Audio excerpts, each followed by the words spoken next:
नाज़रीन अस्सलाम वालेकुम। आप देख रहे हैं सियासी टीवी। कौमी खुनामे में आप सबके इस्तकबाल है। मैं मोहम्मद सिद्दीक। सबसे पहले सुर्खियों पे एक नज़र डालते हैं। तिरुपति लड्डू तनाज़े की जांच के लिए SIT तश्कील दी जाए, सुप्रीम कोर्ट की हिदायत।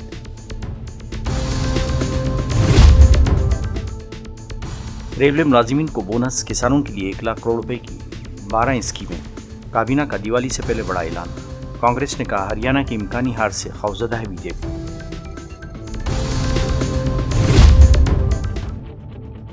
अमेठी कत्लेआम मामला, राहुल गांधी की मुतासरा दलित खानदान से गुफ्तगू, हर मुमकिन मदद की यकीन दहानी। यूपी हुकूमत और इंतजामिया की लापरवाही पर उठाए संगीन सवाल।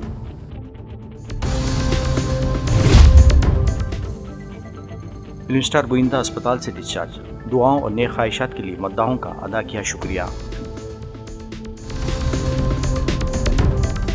नहीं थी सुर्खियां, अब खबरों की तफसील पेश है।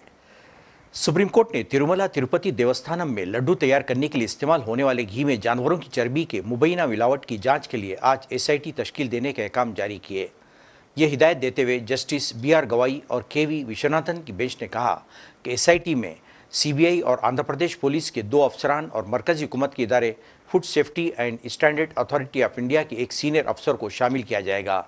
बेंच ने कहा कि हमने इस केस में इल्ज़ामात और जवाबी इल्ज़ामात पर गौर नहीं किया है, सिर्फ दुनिया भर के करोड़ों अकीदतमंदों के जज्बात को पुरसुकून करने के लिए तफ्तीश की हिदायत दी गई है। बेंच ने केस में दायर की गई दरख्वास्तों की समाअत करते हुए कहा, हम अदालत को सियासी मैदान जंग के तौर पर इस्तेमाल नहीं होने देंगे। वज़ीर-ए-आज़म नरेंद्र मोदी की सदारत में मरकजी काबीना का इजलास हुआ, जिसमें कई बड़ी स्कीमों को मंजूरी दी गई। दिवाली से कबल किसानों की आमदनी बढ़ाने के लिए जहां 2 बड़ी स्कीमों को मंजूरी दी गई है, वहीं रेलवे मुलाजिमीन को बोनस देने पर भी इत्तेफाक किया गया। इजलास में लिए गए फैसलों के बारे में तफसीली मालूमात देते हुए मरकजी वजीर अश्विनी विष्णु ने कहा कि PM राष्ट्रीय कृषि विकास योजना के अलावा किसानों से मुताल्लिक़ कई स्कीमों को मंजूरी दी गई है।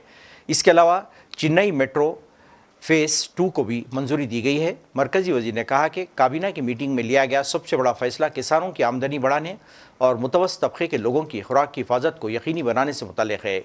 इसके 2 सुतून हैं, PM राष्ट्रीय कृषि विकास योजना और कृषि अंति योजना। इतनी 2 स्कीमों के लिए 1,321 करोड़ रुपए का बजट मुहर किया गया है। आज चेन्नई मेट्रो का फेज 2 कैबिनेट में माननीय प्रधानमंत्री श्री नरेंद्र मोदी जी ने अप्रूव किया है। The phase 2 of Chennai metro has been approved by the union cabinet chaired by Honorable Prime Minister Shri Narendra Modi ji at a project cost of 63,246 crore rupees. We all know that Chennai is a rapidly growing city. It's a very important economic hub. I must say Vanakkam. It's a very important economic hub, and the population of the city is likely to grow to 1.8 crore by 2048.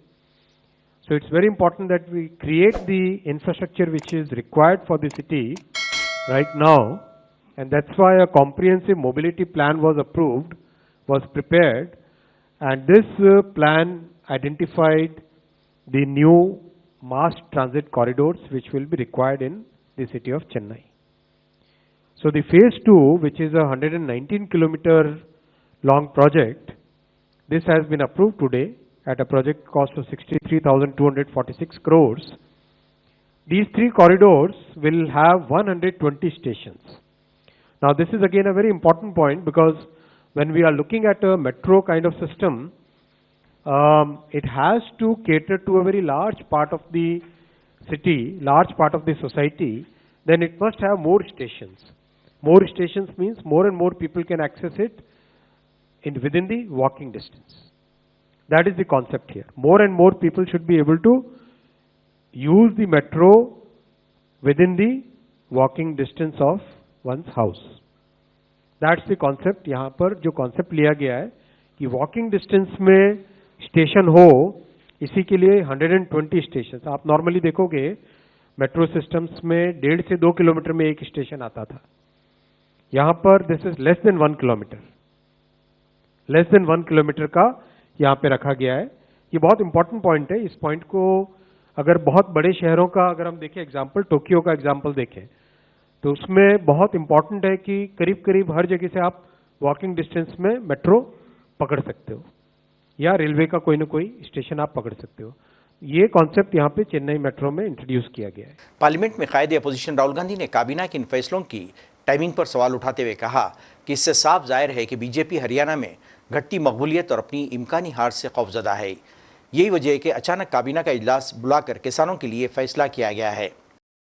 मरकजी खजाना निर्मला सीतारमण ने आज जुमे को कहा कि आज़ादी के 100 साल मुकम्मल होने पर 2047 तक हिंदुस्तान के पास नए हिंदुस्तानी दौर में तरक्की याफ्ता ममालिक की जैसी तमाम अहम खसूसियात होंगी और विकसित भारत ख्यालात, टेक्नोलॉजी और सकाफत के मुताबिक तबादले का मरकज़ बनकर न सिर्फ हिंदुस्तानियों बल्कि बाकी दुनिया के लिए खुशहाली लाएगा। नई दिल्ली में 3 रोज़ा कौटलिया इक़्तिसादी कॉन्फ्रेंस का इफ्तिताह करते हुए सीतारमण ने कहा कि अगर हम बरसग़ीर की तहज़ीबी तारीख़ को देखें तो हिंदुस्तानी दौर कोई नया वाक़ा नहीं है। 1000 सालों से हिंदुस्तान ने फ़लसफ़ा, सियासत, साइंस और फ़न का एक सकाफ़ती दायरा बनाया है जो फ़तेह के ज़रिए नहीं बल्कि हमारी सकाफ़त अज़मत के ज़रिए सरहदों के पार फैला है।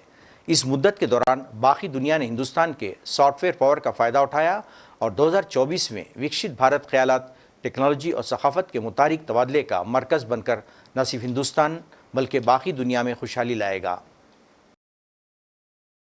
हिंदुस्तान मालदीव तनाज़े के दरमियान मालदीव के सदर मोइज़ू के 7 अक्टूबर को हिंदुस्तान का दौरा करने का इम्कान है। मालदीव के सदर दोनों मालिक के दरमियान तनाज़े के बाद पहली बार वज़ीर-ए-आज़म नरेंद्र मोदी से मुलाकात करेंगे। कबल जी न्यूयॉर्क में मोइज़ू ने अक़वाम मुत्तहिदा जनरल असम्बली के इजलास के मौके पर जल्द से जल्द हिंदुस्तान का दौरा करने के अपने इरादे का ऐलान किया था।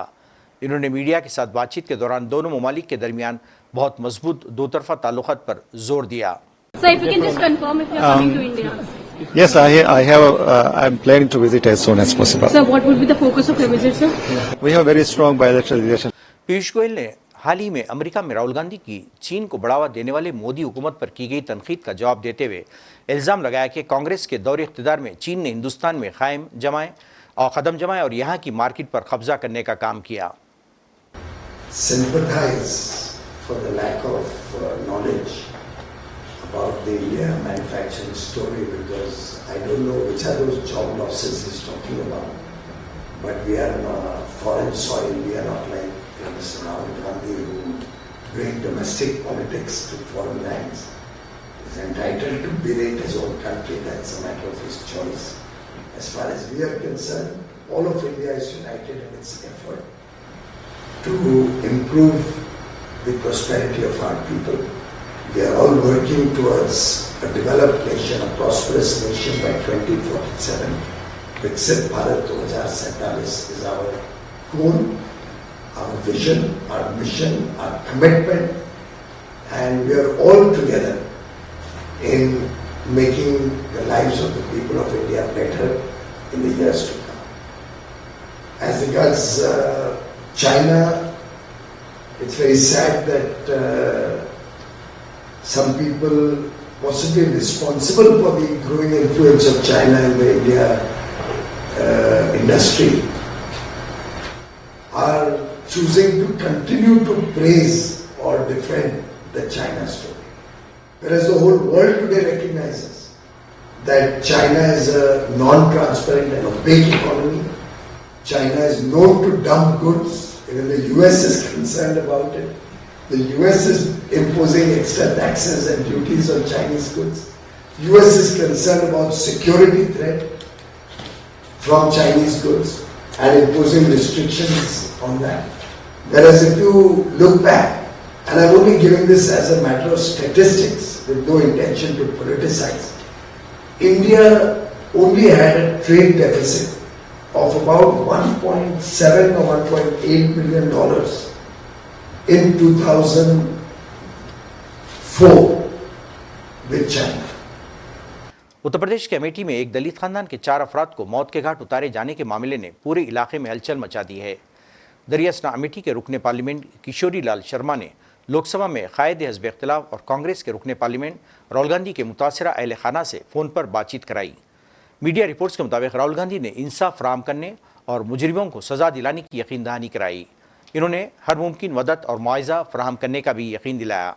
केएल शर्मा ने कहा कि राहुल गांधी को कल इस वाक़े की इत्तला दी गई थी और इन्होंने मुझे ख़ानदान के साथ रहने को कहा। मैं कल से ख़ानदान के साथ मुसलसल राब्ते में हूँ। आज राहुल गांधी ने मुतासरा ख़ानदान से फ़ोन पर बात की। MP शर्मा ने इस वाक़े को लेकर हुकूमत और इंतजामिया पर संगीन सवालात उठाए हैं। इन्होंने कहा कि मुजरिमों को किसी कीमत पर नहीं बख्शा जाएगा और उनके खिलाफ सख्त कार्रवाई की जाएगी। क्योंकि राहुल जी से कल से ही इस घटनाक्रम के बारे में जानकारी दी, राहुल जी ने मेरे को निर्देश दिया कि आप परिवार के साथ खड़े रहिए। तो मैंने कल से ही मतलब जब से घटनाक्रम हुआ है तब से लेके अब तक मैं इस परिवार के साथ टच में ही बनाया हुआ था। तो अभी राहुल जी ने भी परिवार के इनके पिताजी से बात किया और सोनिया जी ने भी अपनी सांत्वना इस परिवार के लिए दिया है। तो राहुल जी से उसने जो भी बात करनी थी अपनी किया। तो राहुल जी ने मेरे से कहा कि मैं भी जल्दी ही मनाऊंगा। फिल्मी अदाकार और सियासतदान गोविंदा, जो मुंबई में अपनी रिहायशगाह में गोली लगने से जख्मी हो गए थे, आज डिस्चार्ज कर दिया गया। गोविंदा को 1 अक्टूबर को अस्पताल ले जाया गया था, जब उनके लाइसेंस याफ्ता रिवॉल्वर से मुबैना तौर पर गोली चल गई थी, जिसके नतीजे में उनके घुटने में गोली लगी थी। अपनी रिहाई के बाद गोविंदा ने अपने तमाम मद्दाहों से दुआओं और ख्वाहिशात के शुक्रिया अदा किया, जो इनकी सेहतयाबी के लिए की गई थी।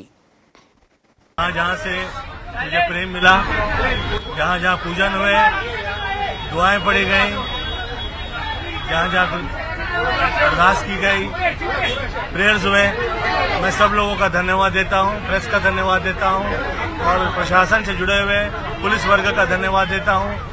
मैं राज्य से जुड़े हुए आदरणीय शिंदे साहब का धन्यवाद देता हूँ। हर वो व्यक्ति विशेष जितने भी हैं, जहाँ जहाँ बड़े बुजुर्ग, सब लोगों का, और खास तौर पे वो लोग जो मुझे बहुत प्रेम करते हैं। आप लोग का कृपा और आशीर्वाद की वजह से मैं सेफ हूँ। Thank you so much for your love. जय माता की। नाज़रीन, आखिर में सुर्खियों पे एक और नज़र। तिरुपति लड्डू तनाज़े की जांच के लिए SIT तश्कील दी जाए, सुप्रीम कोर्ट की हिदायत।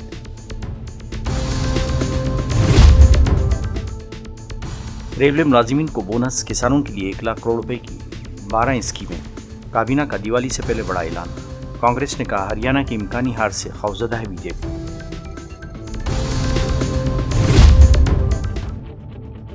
अमेठी कत्लेआम मामला, राहुल गांधी की मुतासरा दलित खानदान से गुफ्तगू, हर मुमकिन मदद की यकीन दहानी।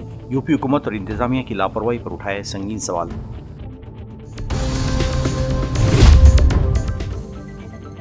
फिल्म स्टार गोविंदा अस्पताल से डिस्चार्ज, दुआओं और नेक ख्वाहिशात के लिए मद्दाहों का अदा किया शुक्रिया। नाज़रीन, इसी के साथ ही कौमी खबरनामा खत्म होता है। मुझे और सारी सियासत टीम को इजाज़त दें। अल्लाह हाफ़िज़।